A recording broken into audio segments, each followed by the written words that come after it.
একদিন ম্লান হেসে, আমি তোমার মতন এক মহিলার কাছে যুগের সঞ্চিত পণ্যে লীন হতে গিয়ে অগ্নি পরিধির মাঝে সহসা দাঁড়িয়ে শুনেছি কিন্নর কণ্ঠ। দেবদারু গাছে দেখেছি অমৃত সূর্য আছে। সবচেয়ে আকাশ, নক্ষত্র, ঘাস, চন্দ্রমল্লিকার রাত্রি ভালো, তবুও সময় স্থির নয়। আরেক গভীরতর শেষ রূপ চেয়ে দেখেছে সে তোমার বলয়।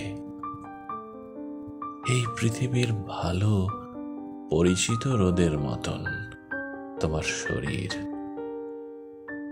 তুমি দান করনি তো? সময় তোমাকে সব দান করে মৃতদার বলে সুদর্শনা। তুমি আজ মৃত।